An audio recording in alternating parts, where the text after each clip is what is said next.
அநேக கேள்விகளோடு, அநேக குழப்பங்களோடு கர்த்தர் என் கூட தான் பேசுகிறாங்களா, இல்லை என் கூட கர்த்தர் எப்படி பேசுகிறாங்க என்பதை நான் உணர்ந்து கொள்ளணும் அப்படின்றதுக்காக, இல்லை நான் என்னென்னலாம் செய்தால் கர்த்தர் என் கூட பேசுவாங்க அப்படின்னு நம்ம தொடர்ச்சியாக சில காரியங்களை நம்ம தியானிக்கிறோம். ஒவ்வொரு நாட்கள் ஒரு 5 நிமிடங்கள் தியானிக்கிறோம். அப்படி இன்னைக்கு நம்ம தியானிக்க போகிற காரியம் என்னன்னா, யோவான் எழுதின சுவிசேஷ புஸ்தகம் 10வது அதிகாரம் 27வது வசனம் இப்படி அழகா சொல்லுகிறது.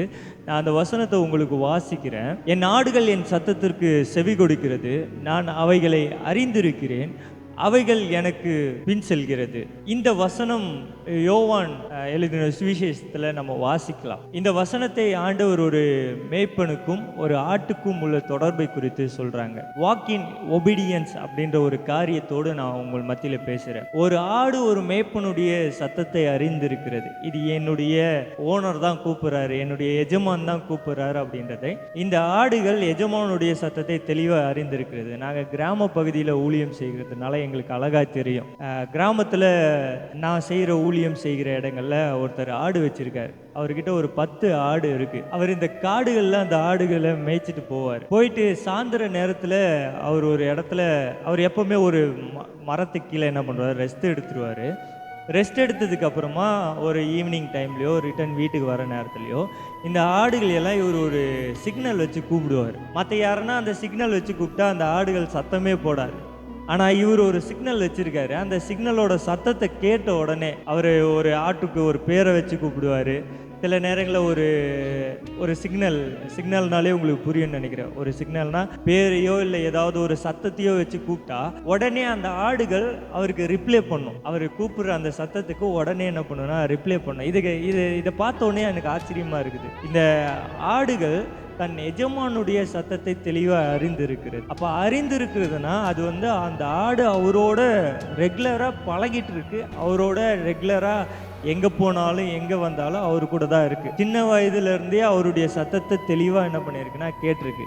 அப்போ இந்த இடத்துல யோவான் எழுதின சுவிசேஷத்தில் இயேசுவானவர் இப்படி சொல்லும் போது அழகாக சொல்கிறாங்க, என் ஆடுகள் அப்படின்ற வார்த்தையை மென்ஷன் பண்ணுறாங்க. என் ஆடுகள், இது பக்கத்தில் கடை வாங்கின ஆடு இல்லை, என் ஆடு என் சத்தத்தை அறிந்திருக்கும். அப்போ அறிந்திருக்கும் அப்படின்னா என் ஆடு அப்படின்னு அவர் சொல்ல காரணம் என்னென்னா, அவர் ஒரு விலைக்கிரயம் கொடுத்து அந்த ஆடை வாங்கியிருக்கிறார். அந்த ஆடை விலைக்கிரயம் கொடுத்து வாங்கினதுனால அந்த ஆடுக்கு தேவையான எல்லா ஃபீடிங்கையும் அவர் கொடுக்குறாரு. அந்த ஆடு அவர் கொடுக்குற ஃபீடிங்கை அது ஏற்றுக்கினதுனால அவருடைய சத்தத்தை தெளிவாக அறிஞ்சிருக்குது. காலையிலையும் சரி, மாலையிலையும் சரி, நைட்லேயும் சரி, அவர் கூடயே தான் பழகினதுனால அவருடைய சத்தத்தை தெளிவாக என்ன பண்ணியிருக்கு, அறிஞ்சிருக்கு. நாமும் விலைக்கிரயம் கொடுக்கப்பட்டு வாங்கப்பட்டவர்கள்.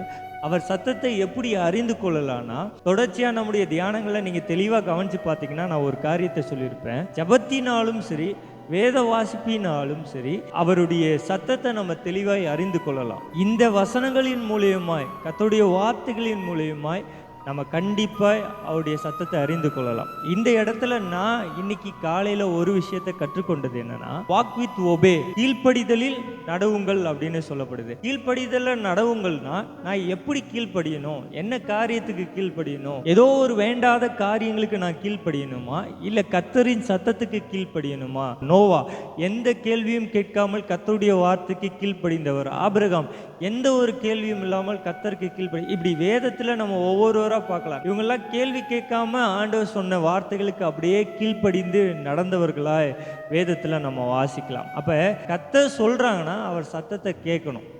அவர் சத்தம் இது கர்த்தருடைய சத்தமா அப்படின்றத தெளிவாக கேட்கணும். அவர் சத்தத்தை கேட்க நீங்கள் முதல்ல கீழ்ப்படுகிறவர்களாக இருக்கணும். என் எஜமானின் சத்தத்தை நான் அறிந்திருக்க கீழ்ப்படுகிறவனாக இருந்தால் கண்டிப்பாக அவருடைய சத்தம் எனக்கு தெளிவாக என்ன பண்ணுன்னா தெரியும். ஒரு பிள்ளை அப்பாவுடைய சத்தத்தையும் அம்மாவுடைய சத்தத்தையும் அறிந்திருக்கிறது போல நாம் நம்முடைய தகப்பனாருடைய சத்தத்தை அறிந்து கொள்ள வசனத்தின்படி கீழ்ப்படிந்தோன்னா கண்டிப்பாக அவருடைய சத்தத்தை அறிந்து கொள்வோம். கீழ்ப்படிதல் நடங்க.